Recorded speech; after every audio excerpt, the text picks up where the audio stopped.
यह भारत का वो कुंड है जहां भगवान परशुराम ने अपनी मां की हत्या करने के बाद अपने हाथ से चिपकी हुई कुल्हाड़ी से मुक्ति पाई थी।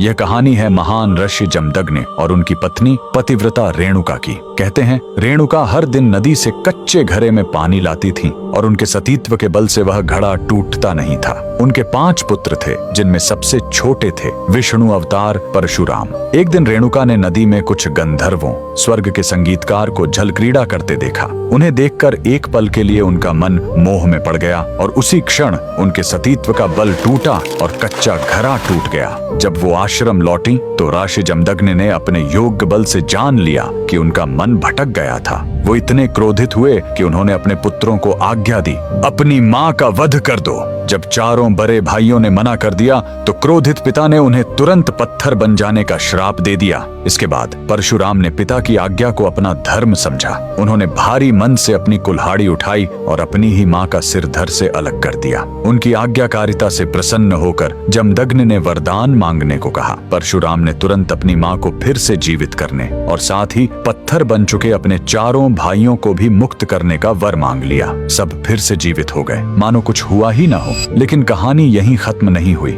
मातृ हत्या का पाप उस कुल्हाड़ी पर एक दाग की तरह चिपक गया और वो उनके हाथ से अलग ही नहीं हो रही थी। उस पाप से मुक्ति पाने के लिए वह दर दर भटकते रहे, लेकिन कोई भी तीर्थ उस कुल्हाड़ी को छुड़ा नहीं सका। अंत में वह पहुंचे पूर्वी हिमालय की लोहित नदी के किनारे और जैसे ही उन्होंने इस कुंड के जल को छुआ, चमत्कार हुआ। कुल्हाड़ी अपने आप उनके हाथ से छूट गई। यही पवित्र स्थान आज अरुणाचल प्रदेश में परशुराम कुंड के नाम से जाना जाता है। आज भी हर साल मकर संक्रांति पर हजारों श्रद्धालु यहाँ इस विश्वास के साथ डुबकी लगाने आते हैं कि यह कुंड उनके सारे पापों को धो डालता है, ठीक वैसे ही जैसे इसने स्वयं भगवान परशुराम को पाप मुक्त किया था। भगवान परशुराम को दिल से मानने वाले सभी भक्त कमेंट्स में जय परशुराम जरूर लिखें।